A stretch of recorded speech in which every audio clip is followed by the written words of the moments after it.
warm welcome to the news on NTAi International. I'm Vivian Ezadifi. Let's begin with the headlines.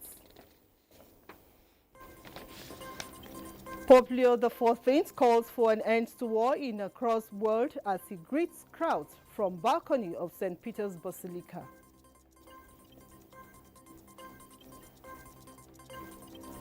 Zelensky says Putin's call for talks is positive sign to end the war.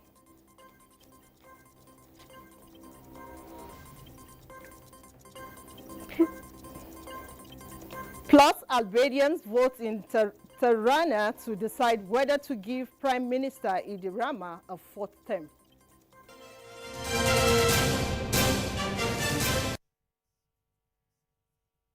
Let's begin with Mr. President. President Bola Tinubu urges the next generation of Africans in different fields of studies to contribute to a united, peaceful and prosperous continent.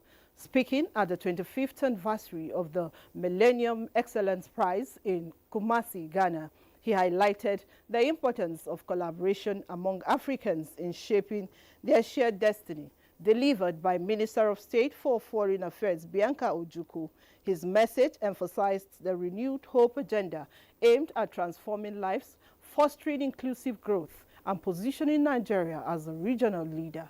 Tinubu called on African youth to champion excellence, embrace leadership through service, and invest in their development while promoting cross-border collaboration.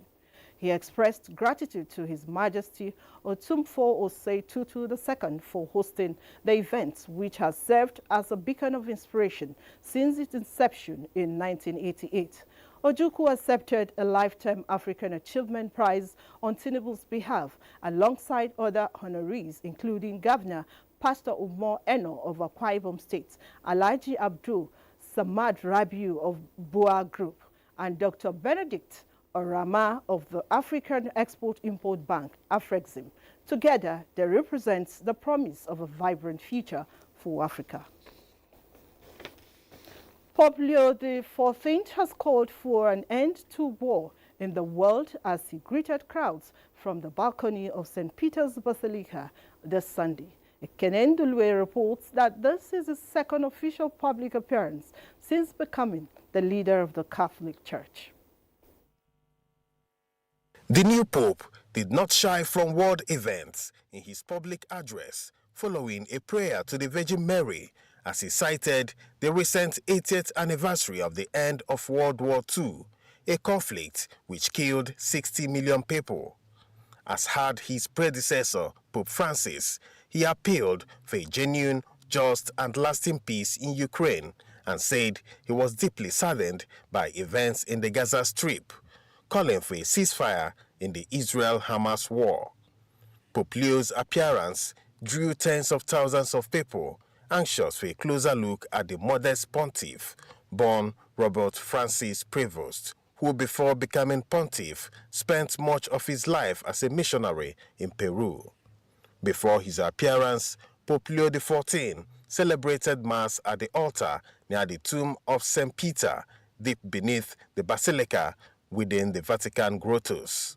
Cardinals chose Leo XIV as the 267th Pope at a secret conclave on Thursday, praying he could heal rifts within the Church, renew faith among the world's 1.4 billion Catholics, and address a host of modern-day challenges weighing on the more than 2,000-year-old institution. Cardinals described Pope Leo XIV as in the mold of Pope Francis, with a commitment to the poor and disadvantaged and a focus on Catholics in far-flung areas away from Rome. Ekene Ndulue, NTAi News. Still on foreign scene, Vladimir Zelensky has described Russia's request for direct talks to end the war in Ukraine as a positive sign, but reiterated calls for a ceasefire to begin on Monday. His comments come after Russian President Vladimir Putin invited Ukraine to take part in serious negotiations on Thursday in a late-night address, but the Ukrainian president said they expect Russia to confirm a ceasefire tomorrow. His comments come after Western powers called for a 30-day pause in fighting to begin on Monday, after European leaders spearheading the so-called coalition of the willing met in Kiev on Saturday. The Russian leader said the proposed talks should be held in the Turkish city of Istanbul, as they have been before, and that he will speak to Turkey's President Recep Tayyip Erdogan on Sunday to discuss the details.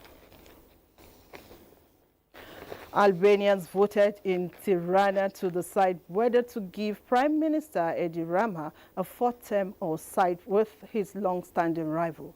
The election is seen as a crucial for the country's European Union ambition. Koloma Ahmed has details.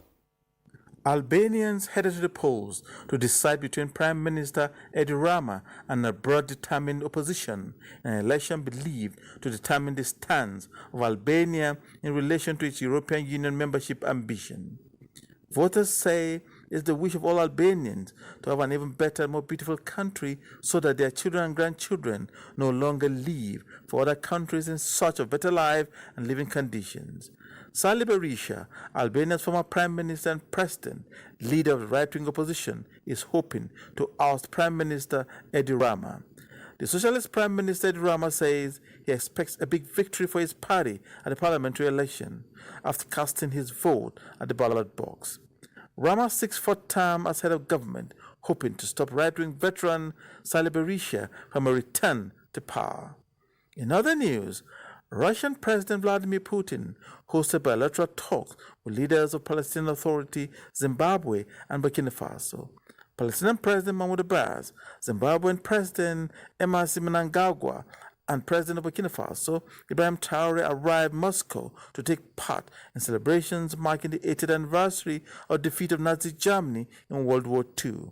Speaking at the meeting with Palestinian leader Mahmoud Abbas, Putin suggested to exchange opinions on what Russia could do, additionally, to help de-escalate tensions in the Middle East.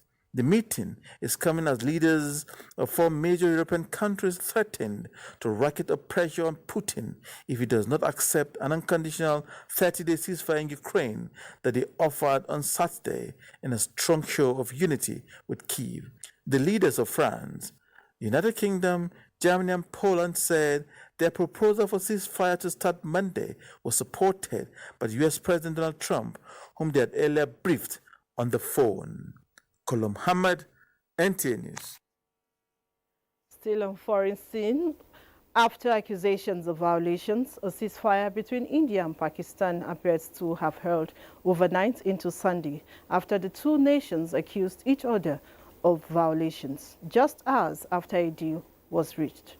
Days of cross-border military strikes had preceded the U.S. broker deal, marking the worst military confrontation between the two rivals in decades.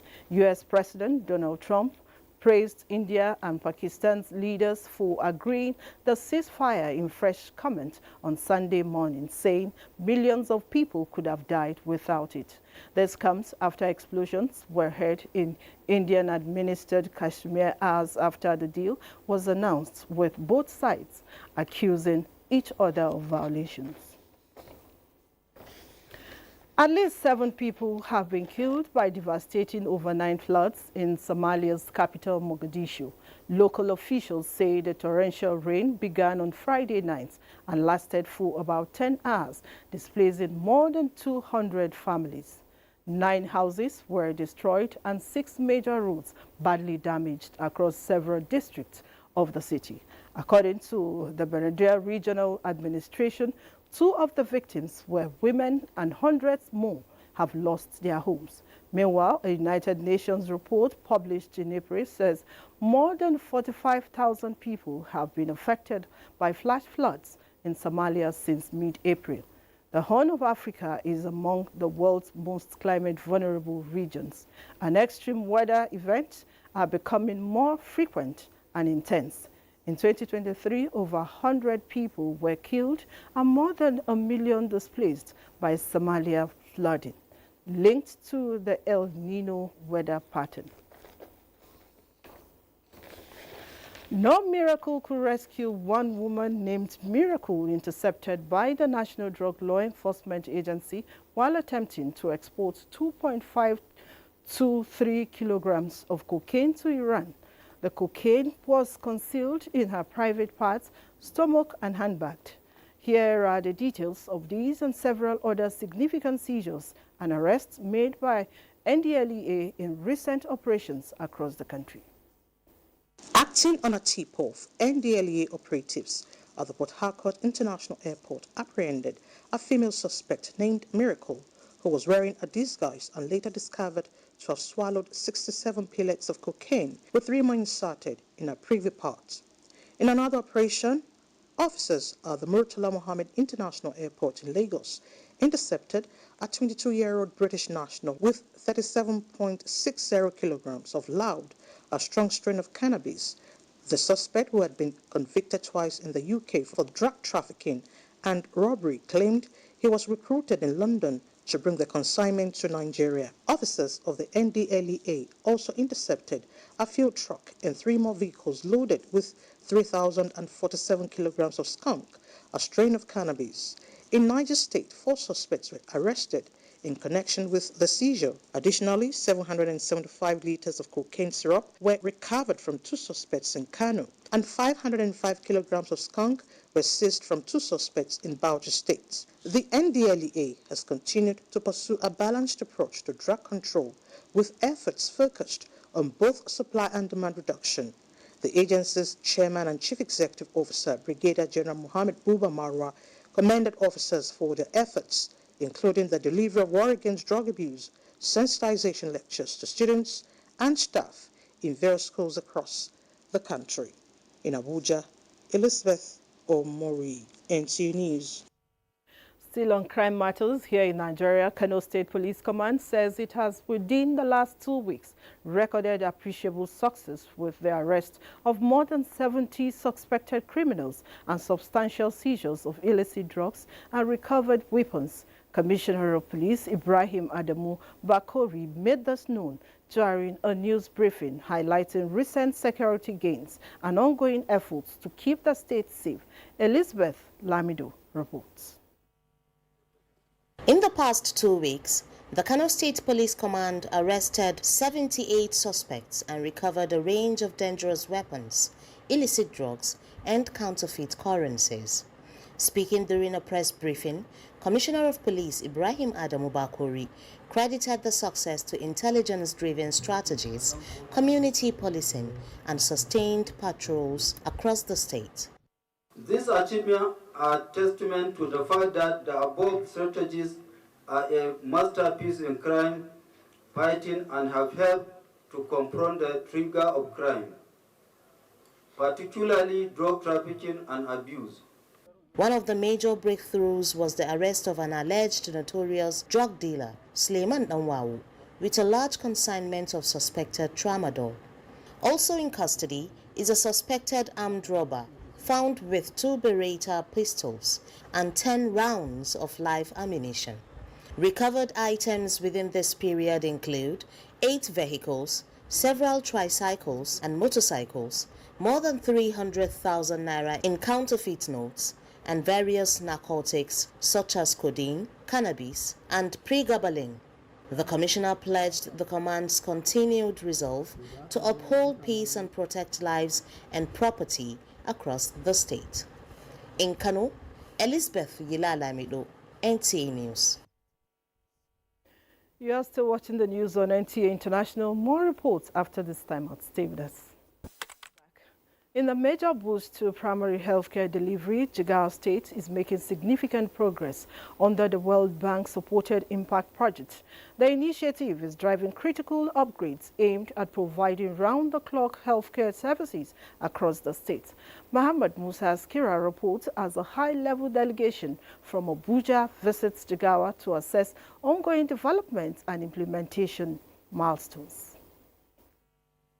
It is a new dawn for healthcare in Jigawa State as the World Bank's impact projects led by its technical team leader Dr. Olorunde commits a staggering $11 million exclusively to the state. The funding is aimed at upgrading 114 primary healthcare facilities and enhancing service delivery across the state. During a working visit from the World Bank team based in Abuja, Dr. Olorunde emphasized the project's mission to double healthcare service delivery, ensuring that qualified health workers are not only present in these facilities but also accessible to the people who need them most. Despite Jigawa not being among the 5 northern states with the highest maternal mortality rates, the state is not resting on its laurels. The impact project has already yielded results, especially in maternal health, where the provision of mama kits, support for traditional birth attendants, and expanded immunization coverage are making measurable differences. Governor Umar Namadi says under his leadership, the state has employed over 1,500 new healthcare workers. In addition, temporary J health staff are being paid well, with a clear plan to regularize their employment within the next year. The target given to Jigawa State for testing for malaria for under 5, IPT use among pregnant women, delivery by ski birth attendants, early line use postnatal care. Within the last 3 months, the Jigawa State double their number, so they are meeting their targets. As at today, in each of these 12 educationally backward local government, we have nothing less than 10 female students undergoing medical study in most of our training institutions, so that we can produce manpower that will go back and manage primary health care centers in those local governments. To ensure 24-hour service delivery, stakeholders say all primary healthcare facilities across Jigawa, now totaling over 284, have been equipped with solar power, water supply, and other essential infrastructure. As the upgrades continue, the stakeholders believe the Impact Project stands as a testament to what strong partnership between government and development agencies can achieve in transforming lives of citizens of the country. From Dutse, Muhammad Musa Askira, NTAi News. And to Nasarawa State, the Nasarawa State government is taking steps to address acute malnutrition in the state with intervention to feed children from 6 to 59 months with nutritious pap. Victoria Kaswa Ojito reports that Governor Abdullahi Sule flagged off the distribution of the nutritious pap and kits for health workers. 14,000 sachets of nutritious pap have been supplied by the state government to be distributed across all local government areas in the state. Children between 6 and 59 months are the target beneficiaries as part of deliberate intervention to address acute malnutrition. In nutrition, we call it magic bullet because it's made up of so many nutrition that once you give it to a child that has severe acute malnutrition, it doesn't take long for it to see results. And all these have been purchased by the state government under the leadership of our father, NTAi Sule. This nutritious pap of today that will be distributed by you, I know you will touch life of many children. Governor Abdullahi Sule says government places premium on the well-being of people in the state, especially children, hence the intervention. This initiative, therefore, is not just distributing the kits and supplements. It is our building a stronger and more resilient healthcare system and our state. It is about investing in our human capital, both those who provide care and those who receive it.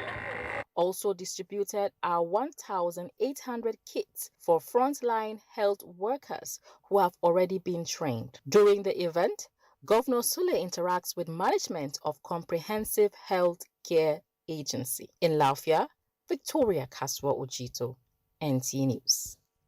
And security matters now, as the armed forces contend with contemporary internal and regional threats. The Nigerian Army War College is strengthening cultural relations to promote tolerance and respecting unity among other armies. Defense correspondent Ismail Musa reports that the Chief of the Special Services and Programs, Nigerian Army Major General Jamu Abdul Salam, who stated this at the War College International Day program, notes that the initiative will help ward off ethnic biases and by extension serve as a non-kinetic means of tackling conflicts. here. In other operations, we operate with all other countries from Africa. So this is bringing us together, apart from operations in the cultural sphere of activities. The value of these international perspectives cannot be overstated, as they enrich learning, improve interoperability, and foster enduring defense partnership.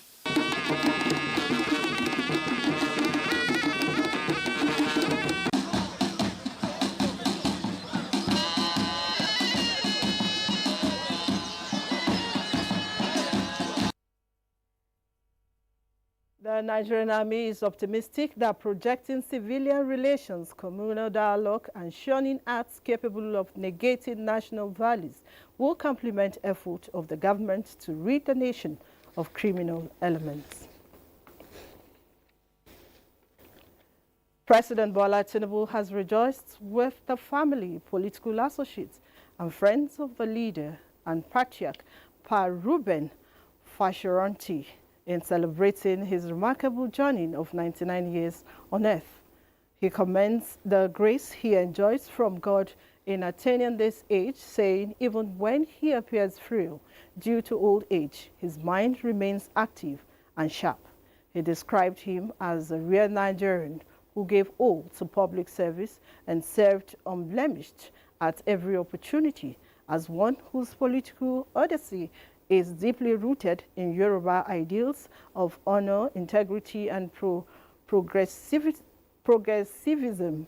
He is committed political activist of his era who joined Chief Obafemi Awolowo's action group and later became one of the prime movers of the Unity Party of Nigeria, led by Chief Awolowo.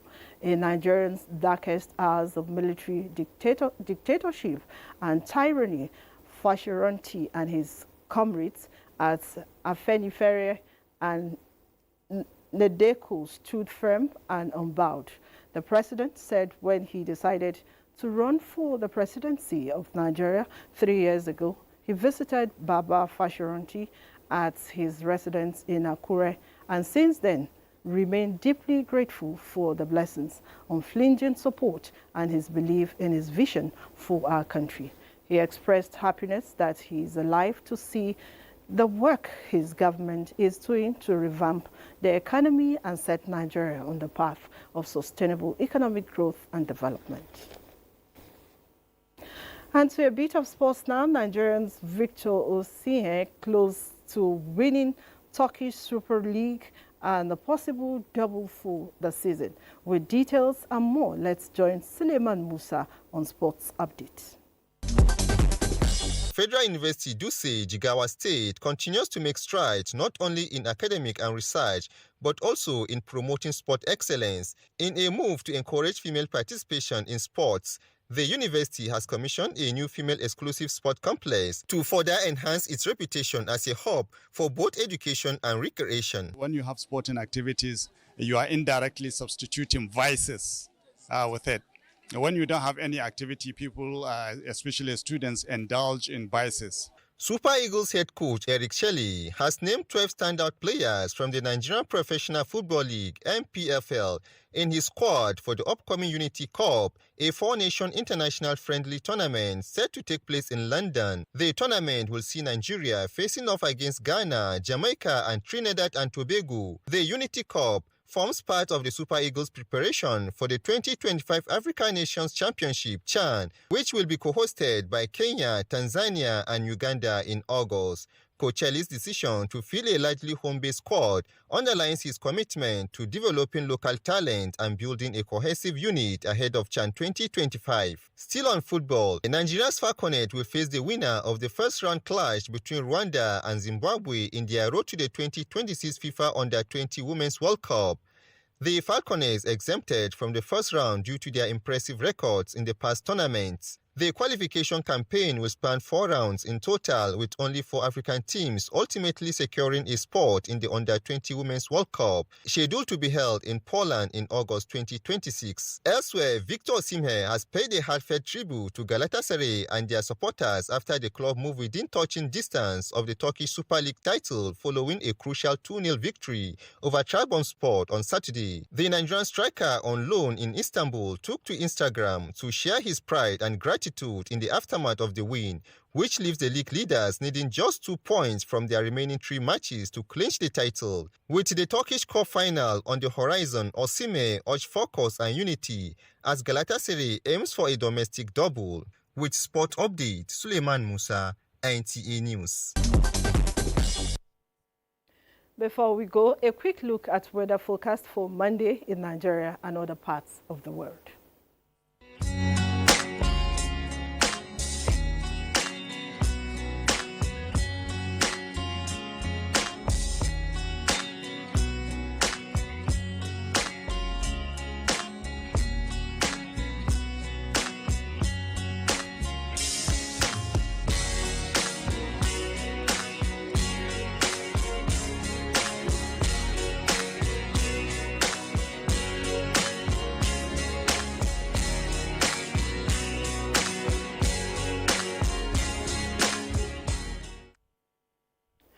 This is where we end the news. Thanks for watching. I am Vivian Izadifi.